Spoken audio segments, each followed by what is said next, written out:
നമ്മളപ്പം വർഷ Bharathan direct ചെയ്ത bad girl എന്ന് പറയുന്ന സിനിമയെ കുറിച്ചാണ് സംസാരിക്കാൻ പോകുന്നത്.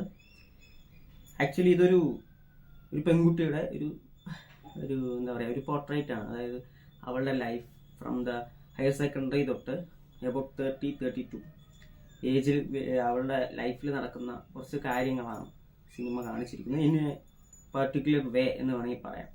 രമ്യ എന്നുള്ള ക്യാരക്ടറാണ് നമ്മുടെ എന്താ പറയുക, അഞ്ജലി ശിവരാമൻ ഗംഭീരമായിട്ട് ആ റോൾ കൈകാര്യം ചെയ്തിട്ടുണ്ട്. ആക്ച്വലി അതിൽ ഒരു ബ്രാഹ്മൺ ഫാമിലി ജനിക്കുന്നു. അതിൻ്റേതായിട്ടുള്ള ഭയങ്കര പിരിമുറുക്കങ്ങളൊക്കെ ഉണ്ട്. അതായത് അമ്മയുടെ അമ്മ പറഞ്ഞു കൊടുത്ത കുറച്ച് കാര്യങ്ങളുണ്ട്. അത് തന്നെ കണ്ടിന്യൂസ് ആയിട്ട് ഇവൾക്ക് ചെയ്യാൻ പറ്റി. അതിനുശേഷം മകളും അതുപോലെ തന്നെ നടക്കണം. നമ്മൾ പെമ്പിളാരായി അടങ്ങി ഒതുങ്ങിയിരിക്കണം. അങ്ങനെ കുറച്ച് കാര്യങ്ങളുണ്ട്. ബാഡ് ഗേൾ എന്ന് പറയുന്ന ടൈറ്റിൽ ആക്ച്വലി അവൾ ബാഡ് ഗേൾ ആണ് എന്ന രീതിയിൽ കൊടുത്തിരിക്കുകയല്ല. ബട്ട് ഒരു നോർമലി ഒരു പെൺകുട്ടി ആഗ്രഹിക്കുന്ന കാര്യങ്ങൾ തുറന്നു പറയുന്നത് കൊണ്ട് എങ്ങനെയാണ് ഒരു ബാഡ് ഗേൾ ആവുക, എങ്ങനെയാണ് സൊസൈറ്റിയും അവർക്ക് ചുറ്റുമുള്ളവരും അവളെ കാണുന്നത്, ആ ക്യാരക്ടറിനെ, രമ്യ എന്നുള്ള ക്യാരക്ടറിനെ കാണുന്നത് അങ്ങനെയാണ്. ആക്ച്വലി ഹയർ സെക്കൻഡറി പഠിക്കുമ്പോൾ അവൾക്കൊരു ആൺകുട്ടിയോട് ഇഷ്ടം തോന്നുന്നു, സ്വാഭാവികമായിട്ട് അടുപ്പം ഉണ്ടാവും. അപ്പം അതുപോലും ഭയങ്കര മോശമായിട്ട് ചിത്രീകരിക്കുക. അപ്പം പിന്നെ മാർക്ക് പറയുമ്പോൾ ആണുങ്ങളുമായിട്ട് കമ്പയർ ചെയ്യുക, അങ്ങനെ കുറച്ച് പരിപാടികളൊക്കെ ഉണ്ട്. അപ്പോൾ അവൾ തന്നെ പേഴ്സണലി തോന്നുകയാണ്, എനിക്കാണോ പ്രശ്നം, അവൾക്കൊരു കുഴപ്പമില്ല. കാരണം അവൾ ആഗ്രഹിക്കുന്ന കാര്യങ്ങളിലേക്ക് പോകണം, അല്ലാതെ എന്നെ ഇങ്ങനെ പിടിച്ചിരുത്താൻ പാടില്ല എന്നുള്ള രീതിയിൽ പറഞ്ഞതിന് ശേഷം കോളേജിൽ പോകുന്നുണ്ട്. കോളേജിലും ഇതേപോലെ അടുപ്പങ്ങളൊക്കെ ഉണ്ടാകുന്നുണ്ട്. അവൾക്ക് എന്താണ് ആവശ്യം, അവൾ ഒരു പോയിന്റ് പറയുന്നുണ്ട്, എന്തുകൊണ്ടാണ് ഒരാളിൽ ഞാൻ തൃപ്തനാകാത്തതെന്ന് ചോദിക്കുന്നത്. സോ ഇതിൽ മൊറാലിറ്റീനെ കുറിച്ചോ അല്ലെങ്കിൽ നിങ്ങൾ ഇത് സ്ത്രീ ശാക്തീകരണം അങ്ങനെയൊന്നും അല്ല.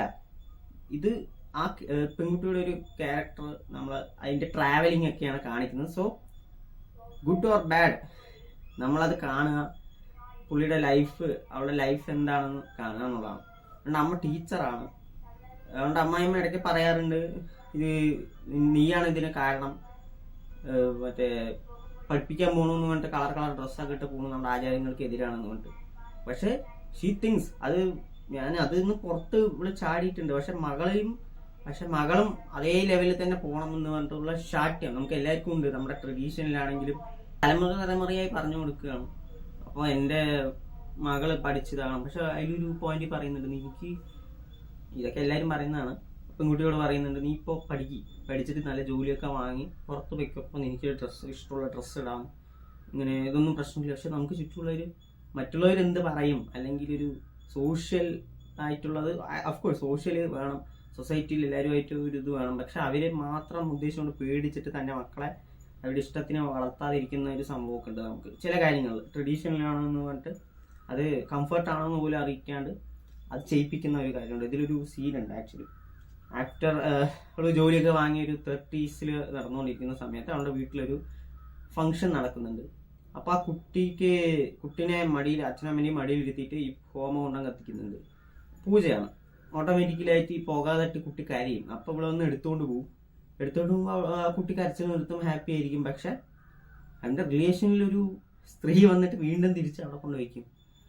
അപ്പം ഇത് ആക്ച്വലി അവളുടെ ആ കുട്ടിയുടെ ഹാപ്പിനെസ്സിനേക്കാളും ഇവർക്ക് വലിയ കാലങ്ങളായിട്ട് കൊണ്ടുവരുന്ന ട്രഡീഷനുകളാണ്. അതിൽ ഇവർക്ക് സന്തോഷമാണോ സങ്കടമാണോ ബുദ്ധിമുട്ടാണോ അതൊന്നും വിഷയമല്ല.